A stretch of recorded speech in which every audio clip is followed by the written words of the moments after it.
सत्याग्रह का आरंभ। इस घटना को सत्याग्रह की जननी कहें तो अतिशयोक्ति नहीं होगी। इस घटना के बाद तो मानो गांधी जी का जीवन ही बदल गया। गांधी जी विश्व कल्याण के मार्ग पर अग्रसर हो गए। वे सत्य के उपासक तो थे ही, उन्होंने अब पूरे धैर्य के साथ अपनी मंजिल की ओर चलना आरंभ कर दिया।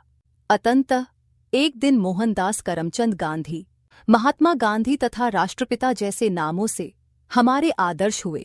यह दौर कठिनाइयों से भरा था, परंतु गांधी जी के शब्दकोश में पलायन नाम के शब्द के लिए कोई जगह न थी। इसी दौरान जब गांधी जी दक्षिण अफ्रीका पहुंचे तो उन्हें एक बहुत कड़ा कटु अनुभव हुआ। गांधी जी डरबन से प्रिटोरिया जा रहे थे। उनके पास पहले दर्जे का टिकट था। रात को जब वे मैटिट्सबर्ग पहुंचे तो उनके डिब्बे में एक गोरा अफसर आया और उन्हें आदेश दिया कि वे आखिरी डिब्बे में चले जाएं। गांधी जी के लाख कहने पर कि उनके पास पहले दर्जे का टिकट है, किसी ने उनकी बात नहीं सुनी और उन्हें धक्के देकर नीचे उतार दिया गया। रेल चली गई और गांधी जी वहीं वेटिंग रूम में बैठे रहे। कड़ीडी धाके की ठंड में गांधी जी बिना ओवरकोट के बैठे थे, क्योंकि ओवरकोट सामान में था और सामान कहाँ था यह उन्हें पता नहीं था। ऐसी स्थिति में नींद कैसे आ सकती थी? उनके मन में अनेक विचार उत्पन्न होने लगे। गांधी जी के अंतर्मन से एक आवाज आई, क्या तुम इस अपमान को सह लोगे? क्या तुम्हें अपने अधिकारों के लिए लड़ना नहीं चाहिए? दूसरी आवाज ने कहा, क्या सोच रहे हो बैरिस्टर गांधी? अपना कार्य समाप्त करके अपने देश लौट जाओ। दोनों आवाजें एक दूसरे को काटने लगीं, परंतु गांधी जी परेशान नहीं हुए। गांधी जी का दृढ़निश्चय स्वभाव उन्हें शक्ति जो प्रदान कर रहा था। गांधी जी सत्य के उपासक थे। उन्होंने निश्चय किया, हाथ में लिया हुआ कार्य समाप्त किए बिना यहां से भागना तो कायरता होगी, कि यदि व्यक्तिगत अपमान समाप्त करके मुझे और मार खानी पड़ेगी तो मुझे मार खाकर भी प्रिटोरिया पहुंचना चाहिए। ऐसा सोचकर गांधी जी प्रिटोरिया के लिए चल पड़े और यहीं से उनके सत्याग्रह की शुरुआत हुई। गांधी जी हमेशा सबकी सहायता करने में सदैव तत्पर रहते थे। वे जब भी किसी की सहायता करते थे तो पूरी लगन व एकाग्रता से करते थे। दक्षिण अफ्रीका में एक बार एक मुसलमान बटलर गांधी जी के पास आया और बोला, गांधी भाई, मेरी तनख्वाह बहुत थोड़ी है, एक भरे पूरे परिवार वाला आदमी हूं। देखिए, इस तनख्वाह में मेरा गुजारा नहीं होता है, इसीलिए थोड़ी बहुत अंग्रेजी आ जाए तो अधिक तनख्वाह मिल सकती है। उन दिनों गांधी जी बैरिस्टर हुआ करते थे। उन्होंने थोड़ी देर सोचा और फिर मन ही मन विचार करके कहा, ठीक है, मैं तुम्हें अंग्रेजी पढ़ाऊंगा। यह सुनकर वह मुसलमान बटलर आश्चर्यचकित हो गया। विलायती ठाठ से रहने वाला यह बैरिस्टर मुझे अंग्रेजी सिखाएगा।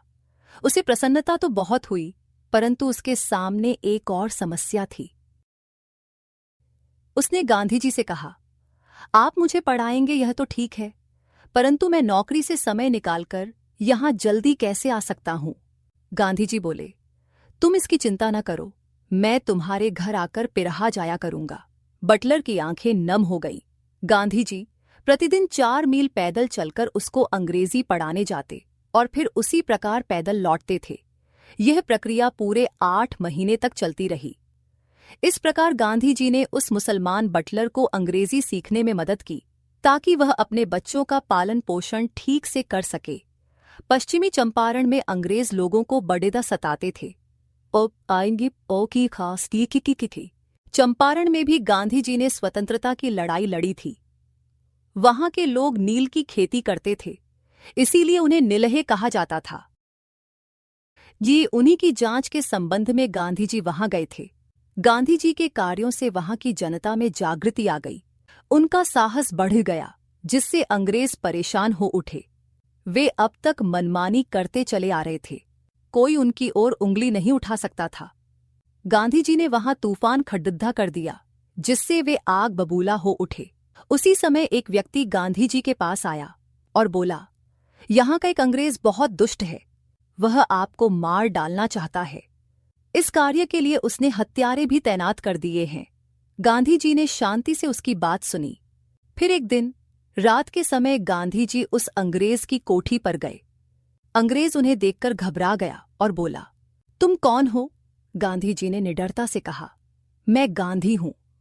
वह अंग्रेज हैरान होकर बोला, गांधी?